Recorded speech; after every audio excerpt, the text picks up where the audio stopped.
Olá, obrigado por ter aberto mais esse vídeo do canal do Planejalismo, uma proposta trazendo novos horizontes e uma nova aurora para a humanidade.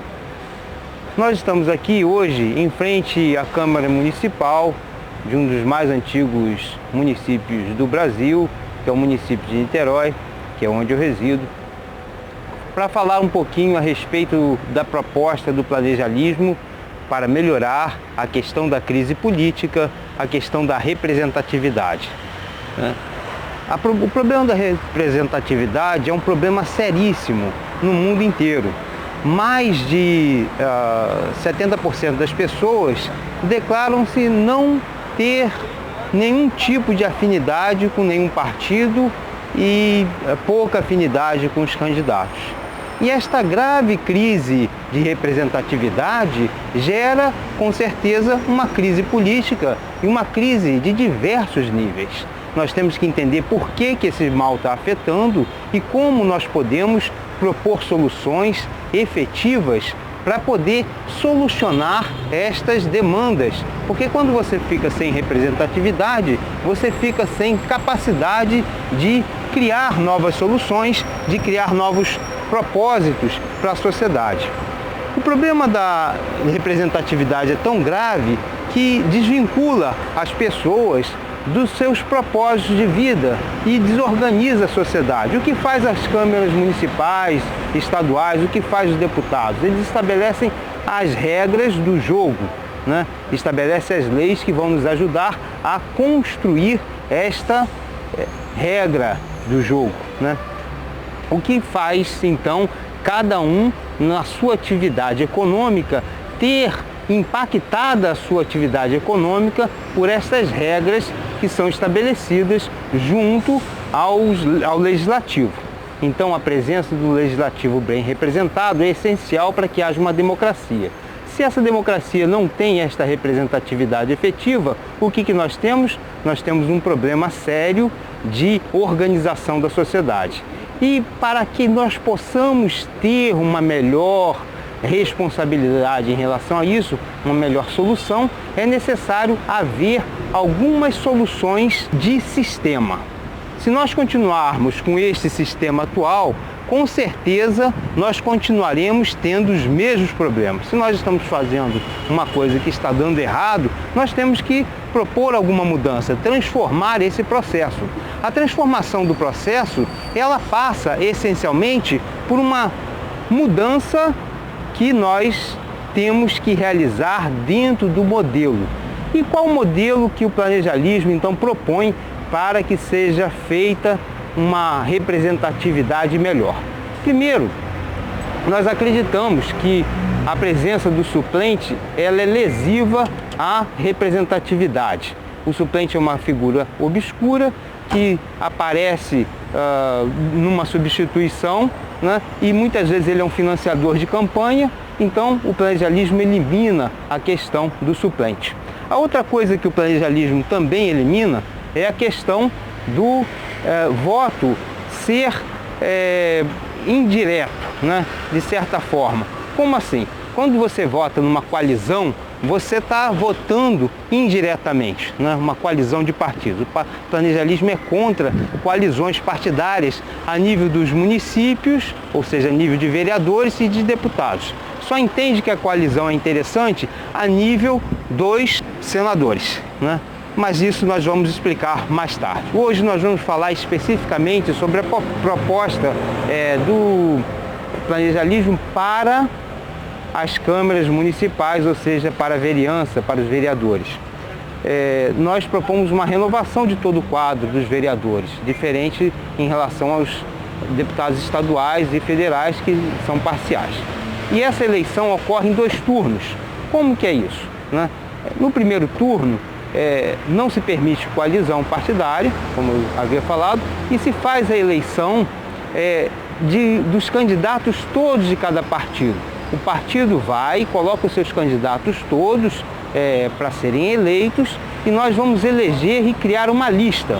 Esta lista vai para o segundo turno. O segundo turno estabelece, então no primeiro turno se elege uma lista, na verdade você faz uma eleição com todos os partidos de cada sub-região administrativa, né, onde cada sub-região administrativa tem melhor representatividade, e no instante seguinte faz-se uma segunda eleição no segundo turno para se propor então que o candidato da melhor posicionado, né, que está melhor posicionado nesta lista, né, nesta lista que foi criada, ele vai então ser exposto naquela sub-região administrativa, naquele distrito administrativo.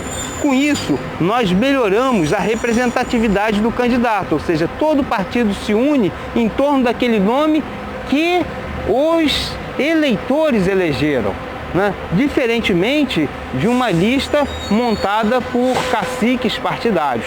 Então nós não colocamos ali os caciques partidários, nós quebramos a possibilidade disso acontecer. Isto melhora o quê? A representatividade, porque todos os candidatos daquele partido vão efetivamente contribuir para a campanha deste que venceu a lista. E no segundo instante, o que acontece? Você tem uma melhor, então, diversidade de ideias sendo propostas, porque quando você tem maior número de partidos, você tem maior diversidade de ideias, de informações, e isto faz com que a democracia aconteça.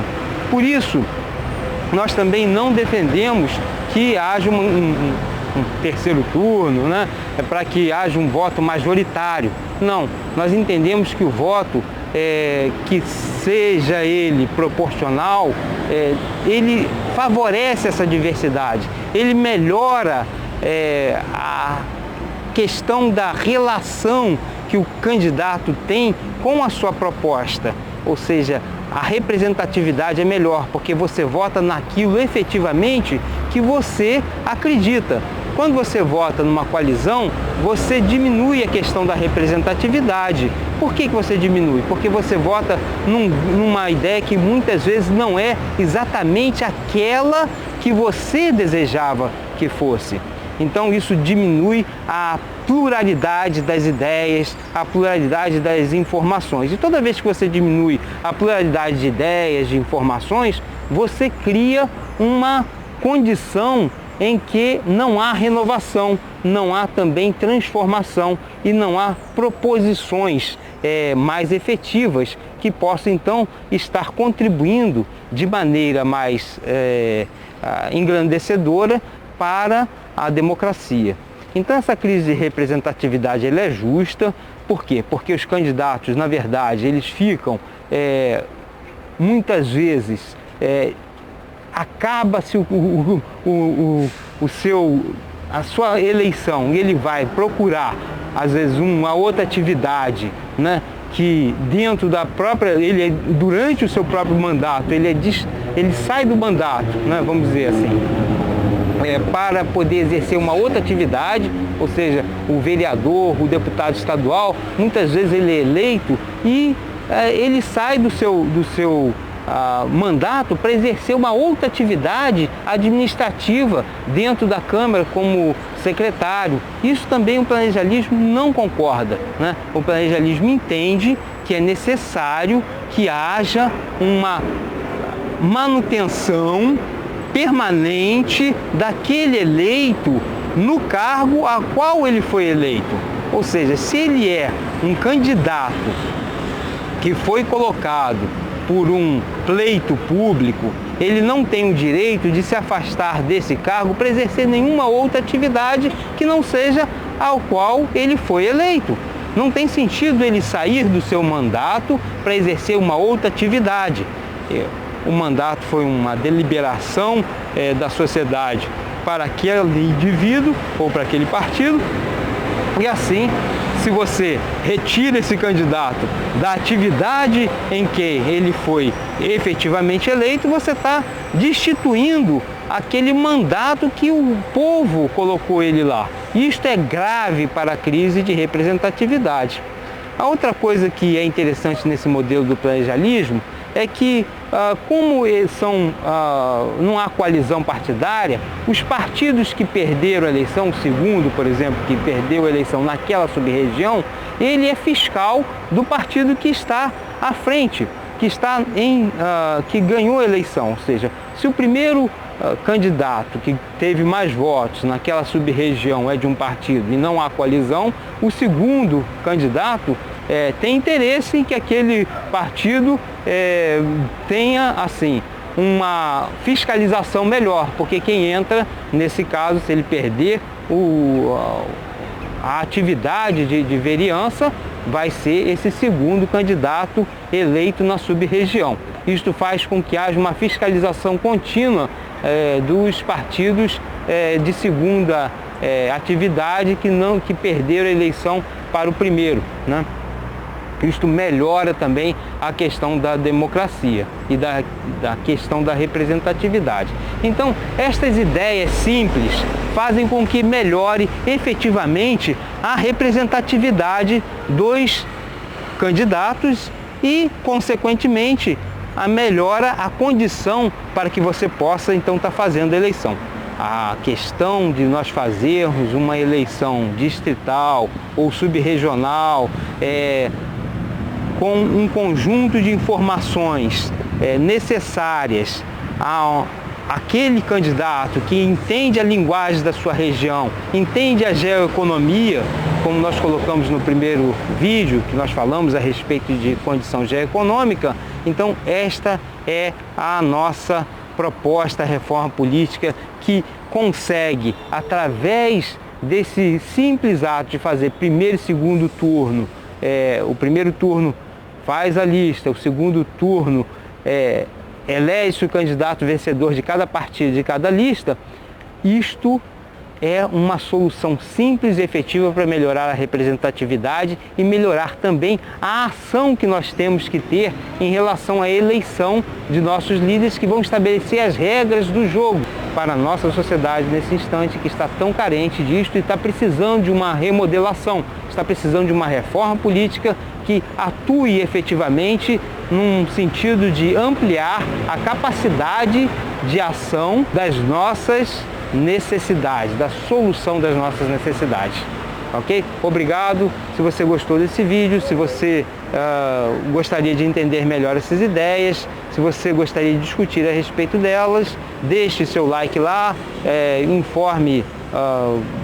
deixe suas informações, curta, se inscreva, e nós estamos sempre aí para poder colaborar com esta formação de algo que é tão importante para todos nós. Obrigado.